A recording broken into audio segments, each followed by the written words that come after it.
Problem statement. The steady state temperature distribution in a one-dimensional wall of thermal conductivity of 50 watts per meter Kelvin and thickness of 50 millimeter is observed to be a function of the coordinate x, a plus bx squared, where a is 200 degrees C and b is minus 2000 degrees C per meter squared, and x is in meters. What is the heat generation rate in the wall? Determine the heat fluxes at the two wall surfaces. In what manner are these heat fluxes related to the heat generation rate? So one thing to remember is that in one-dimensional problems, since the temperature distribution is defined by the parameters of the problem, a linear distribution will only achieve if Q dot or heat generation is 0. So this case of a linear distribution would correspond to the case where heat generation is 0.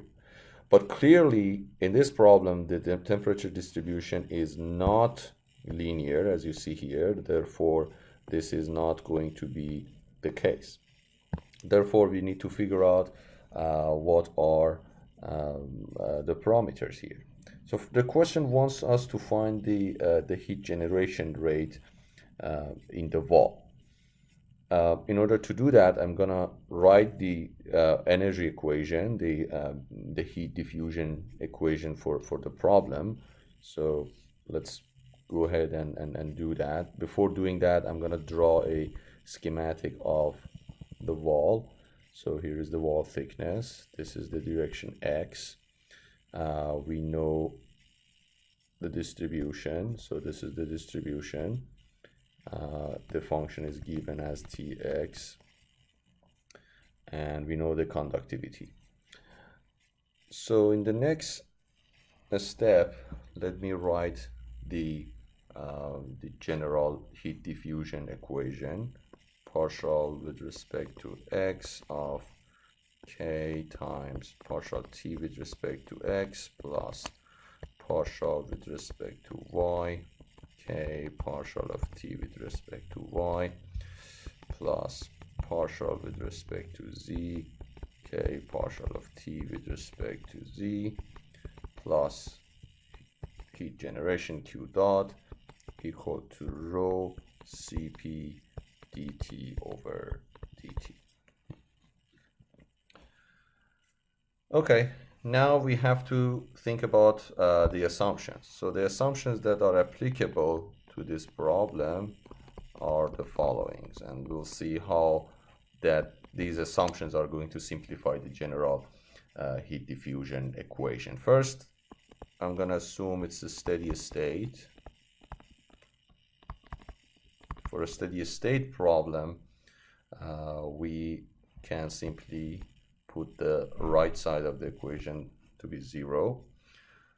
Second assumption that I'm going to consider is a one-dimensional conduction. For one-dimensional conduction, I can cancel the second and third term on the left side of the equation because we would not be having any heat transfer in y and z directions.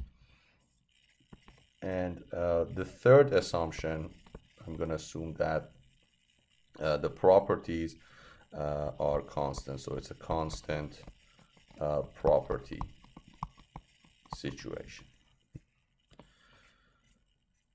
Okay, now if I rewrite the governing equation after the simplification, this is how it's going to look like. We were going to have heat generation rate Q dot being equal to minus K times d dx of dt dx. Note that I could simply move the K outside of the differential because K is a constant number, which is not always the case. So I can continue here and write minus K dx of what is now dt over dx. I have a function for temperature as a function of x. I plug in that a plus b x squared. This is going to give me minus k dx of 2bx, and finally q dot will be derivative of all these terms, which will be minus 2bk. Now we have numerical values that we can plug in. I'm going to go ahead and do that. Minus 2 times minus 2000 degrees C per meter squared, multiplied by 50 watts per meter Kelvin, and the answer will be 2 times 10 to the 5 watts per meter cube. Note that the unit turned out to be power per volume, which is the correct unit for heat generation rate, watt per meter cube, basically. So if you go back to the problem statement, part B asks us determine the heat fluxes at the two wall surfaces. So we want to know what is Q double prime X at 0 and what are Q double prime X at L, if this is L. Note that previously, in the absence of heat generation, since no heat was generated within the boundaries of this wall thickness, then Q dot x0 would be equal to, Q double prime X at 0 would be equal to Q double prime X at L. But this is not going to be the case here because some heat is actually generated within the boundaries of the system, and that makes the situation a little bit complicated.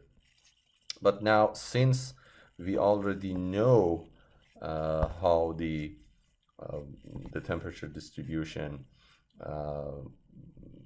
we know already what is the temperature distribution, we can use Fourier's law and write Q double prime X as a function of X is simply minus K dt over dx at whatever X value that we are interested to find at. Now, I know the function of temperature. I can plug in and write minus K dx of the given function a plus b x squared, or simply minus 2k bx. Now, if I'm interested to find the value of heat flux at x equals to 0, I can plug it to this equation and I find that Q double prime X is actually 0, which is kind of intuitive because at this point there will not, the distribution is the temperature distribution given with a 0 slope here. So that tells us that this is an insulated surface essentially.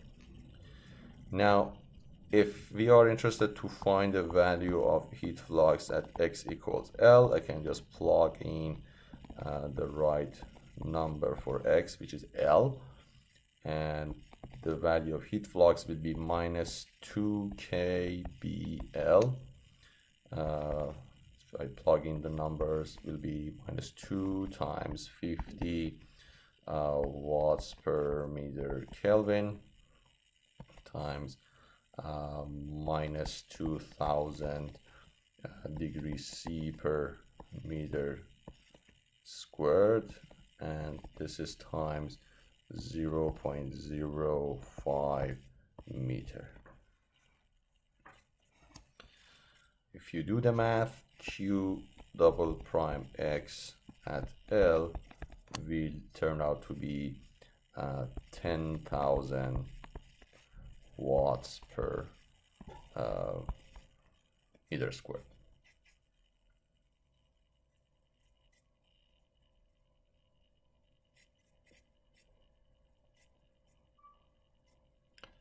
Now, the problem also tells us in what manner are these heat fluxes related to the heat generation. So we want to know how heat generation, incoming heat flux and outgoing heat flux are related to each other. So in order to do that, we can write energy balance. So energy balance for the ball, thickness would give me a situation like this. So I have Q double prime X at 0, which I already know this is non-existent, but I'm just going to write it for a general case. Q double prime X L is the outgoing flux here, and I'm going to have some heat generation rate within. So if I write the energy balance, it's going to look like the following: E dot in minus E dot out plus E dot generation equals to 0, because it's a steady state situation.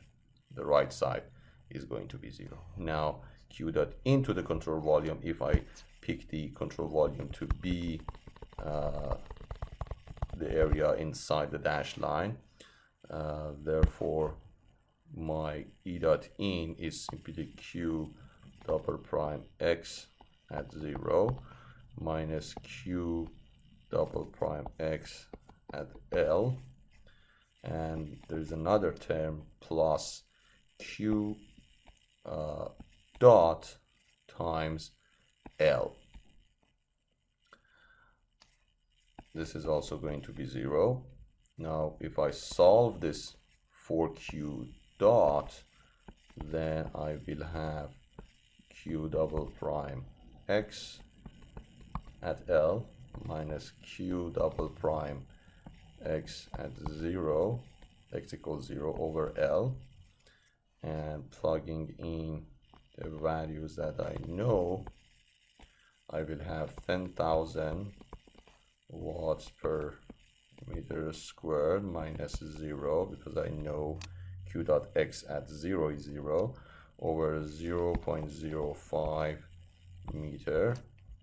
Now I can simply find this to be 2 times 10 to the 5 watts per meter cubed.